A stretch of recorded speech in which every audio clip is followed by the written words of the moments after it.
Assalamualaikum warahmatullahi wabarakatuh. Perkenalkan, saya Putri Nanda Aulia 129170002. Hari ini akan mempresentasikan ujian akhir semester penginderaan jauh oceanografi tentang pengaruh klorofil A dan suhu permukaan laut terhadap zona potensi penangkapan ikan di WPPRI 717 menggunakan Google Earth Engine. Pertama ada latar belakang. Penginderaan jauh atau remote sensing merupakan teknik yang dapat digunakan untuk pengamatan parameter oceanografi perairan, seperti suhu permukaan laut dan klorofil A, tanpa adanya kontak langsung dengan objek.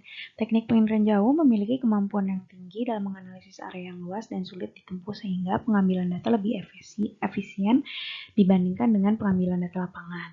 Penginderaan jauh dapat dikombinasikan dengan sistem informasi geografis untuk menentukan zona potensi penangkapan ikan. Dalam hal informasi mengenai suhu permukaan laut dan klorofil A di perairan laut dapat diketahui melalui aplikasi teknologi penginderaan jauh yaitu dengan menggunakan citra satelit Aquamodis. Seiring berkembangnya teknologi, dihasilkan sebuah platform baru pengolahan citra satelit berbasis komputasi awan atau cloud yang aksesibel dan bersifat kolaboratif antara pembuat atau pengguna peta yaitu Google Earth Engine. Google Earth Engine memiliki arsip citra penginderaan jauh berukuran petabyte yang dapat digunakan dengan praktis. Pemahaman mengenai GEE sangat penting untuk meningkatkan kemampuan dalam mengelola citra satelit. Selanjutnya, tujuan dari penelitian ini yaitu menentukan korelasi nilai SPL dengan klorofil A, menentukan pengaruh musim barat dan musim timur terhadap parameter SPL dan klorofil A, dan terakhir menentukan pengaruh SPL dan klorofil A terhadap potensi perikanan di WPP 717.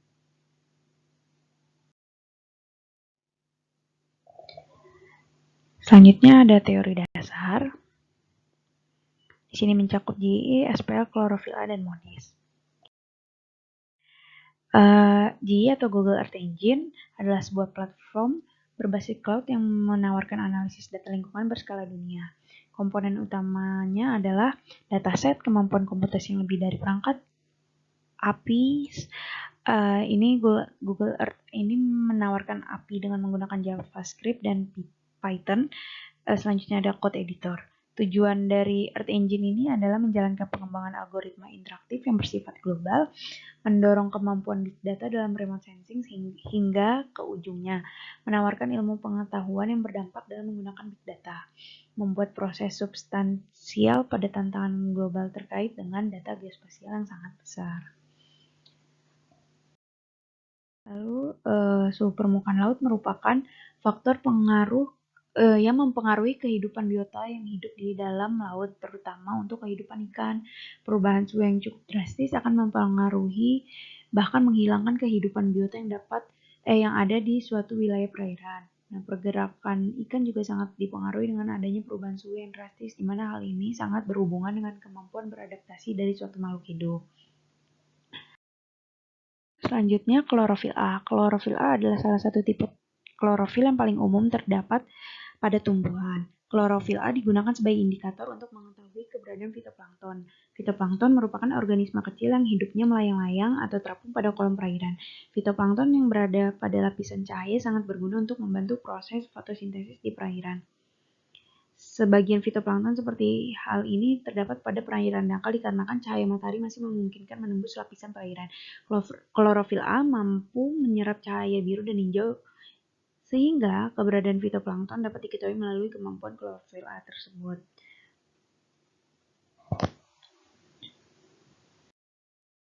Selanjutnya ada MODIS atau Moderate Resolution Imaging Spectroradiometer, merupakan sebuah instrumen penting yang berada dalam satelit Terra atau EOS-AM dan Aqua EOS-PM. Satelit Aqua atau Terra MODIS mengamati seluruh permukaan bumi setiap 1 hingga 2 hari dengan memperoleh data dalam 36 kanal pita spektrum atau spectral band atau grup dari panjang gelombang. Sensor MODIS yang terpasang pada satelit Terra dan Aqua dapat digunakan mengetahui kondisi permukaan bumi baik darat, laut, dan atmosfer dalam skala global, seperti perubahan penutupan awan, jumlah radiasi, identifikasi titik panas, suhu permukaan laut, konsentrasi klorofil A, padatan tersuspensi, dan produktivitas primer. Selanjutnya metodologi. terdapat daerah kajian, data, diagram alir, pengolahan data. Daerah kajian. Pada penelitian ini, daerah yang menjadi pengambilan data sub permukaan laut dan klorofil A adalah WPPRI 717, di mana meliputi perairan Teluk Cendrawasih dan Samudra Pasifik. Data yang dibutuhkan pada penelitian ini yaitu berupa data sub permukaan laut dan klorofil A. Kemudian data ini diolah melalui situs Google Earth Engine dengan dataset citra satelit Ocean Color, SMI, atau Standard Map Image Modis Aqua Data. Kemudian data yang diambil yaitu pada musim barat atau Desember, Januari, Februari, dan musim timur yaitu Juni, Juli, Agustus pada tahun 2014. Berikut flowchart pengerjaannya. Pertama, dibuka dulu website dari GEE-nya. Selanjutnya kita buat tuh script dengan buat script SST dan klorofil A-nya. Kemudian save dan run scriptnya, lalu ekspor data ke G Drive dan unduh data dengan format .tif. Kemudian dibuka RMap, lalu masukkan data yang telah diunduh. Selanjutnya atur color map dan gabungkan raster. Lalu setelah itu buka SHP WPP dan batas provinsi, pilih daerah Papua dan WPP 717. Kemudian setelah itu dilakukan layouting peta sebaran suhu permukaan laut dan klorofil A. Outputnya berupa peta sebaran suhu permukaan laut dan klorofil A. Selanjutnya hasil dan pembahasan.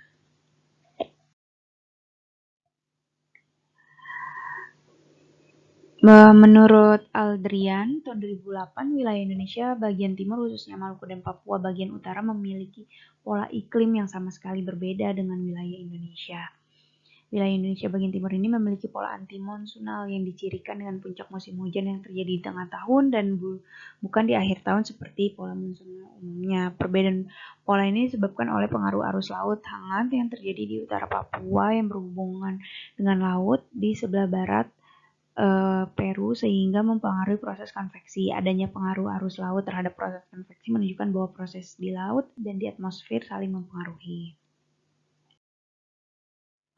Sinar matahari yang mencapai permukaan laut memanaskan air laut di permukaannya. Naiknya suhu permukaan laut semakin membuat atmosfer menjadi tidak stabil. Ketidakstabilan ini ditunjukkan dengan adanya angin yang bertiup dengan kecepatan yang tinggi pula. Pergerakan angin ini menggerakkan massa air laut pada lapisan teratas sehingga menyebabkan kekosongan pada kolom di bawahnya. Air laut dari lapisan dalam akhirnya naik menuju permukaan untuk mengisi kekosongan tersebut dengan membawa banyak nutrien yang kemudian memicu banyaknya klorofil A. Proses inilah yang disebut dengan upwelling.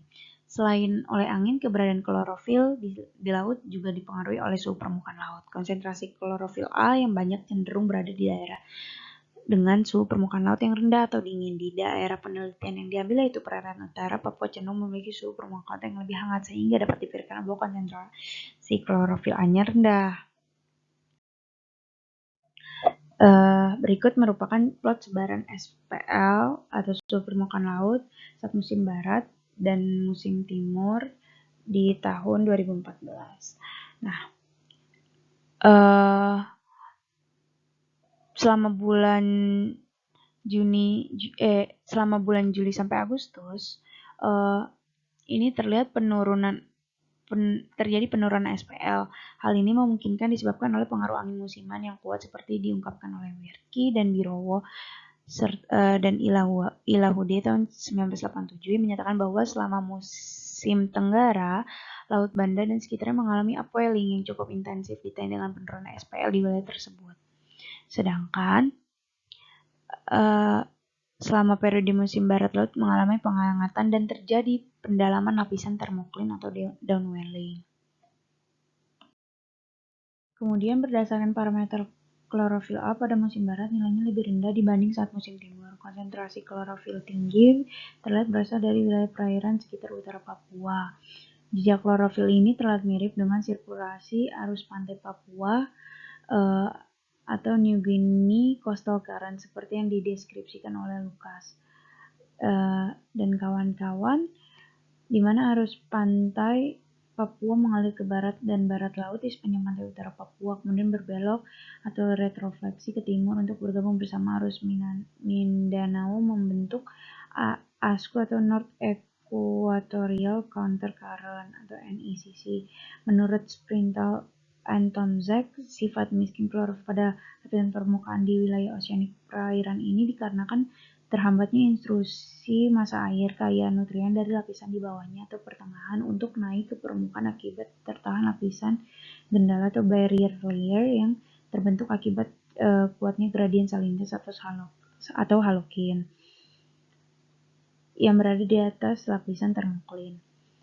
Sementara menurut Veron dan kawan-kawan tahun 2009 menyebut perairan Raja Ampat dan perairan utara Papua merupakan gugus kepulauan yang menjadi jantung dari segitiga terumbu karang dunia, sebabkan mereka perairan yang memiliki ekosistem tumbuh paling beragam di dunia, di mana hampir 75% spesies terumbu karang di seluruh dunia ada di perairan ini. Penurunan nilai klorofil A terdistribusi di laut lepas atau jauh dari daratan, dan nilai konsentrasi klorofil A di dekat daratan atau pulau memiliki nilai paling tinggi. Hal ini memungkinkan karena kondisi perairan dekat daratan mendukung untuk pertumbuhan klorofil, yaitu terdapat nutrien-nutrien dari hasil buangan penduduk.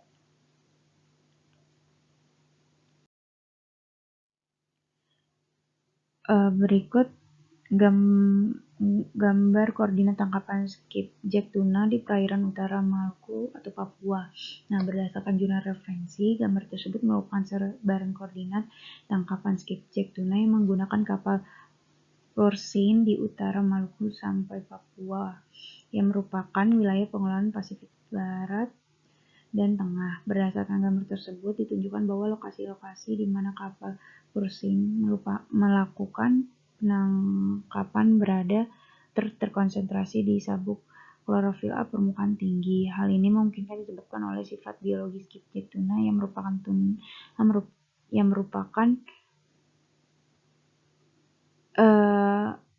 permukaan yang menyukai air hangat. Pertemuan antara massa air hangat yang dibawa oleh arus pantai utara Papua dengan massa air yang lebih rendah suhunya dari perairan dalam sekitar Indonesia menyebabkan konsentrasi cakalang cenderung di sekitar utara kepala burung dan timur laut Halmahera. Namun demikian, konsentrasi kapal-kapal Porcine yang beroperasi di wilayah ini sangat tergantung adanya rumpon, sehingga posisi persen yang diplot dalam peta tersebut kemungkinan juga merupakan posisi persen yang saat menangkap ikan di rumpon. Berdasarkan gambar tersebut dapat ditarik kesimpulan bahwa peningkatan jumlah tangkapan maksimum skipjack tuna pada bulan Februari sampai Maret.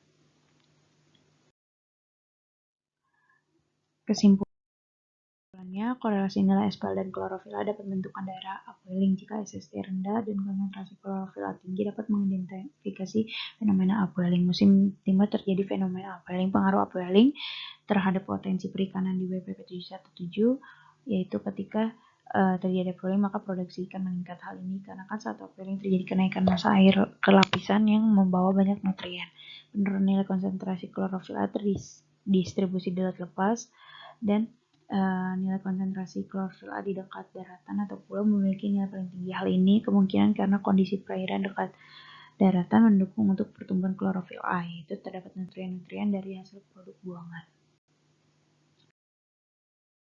Berikut daftar pustakanya.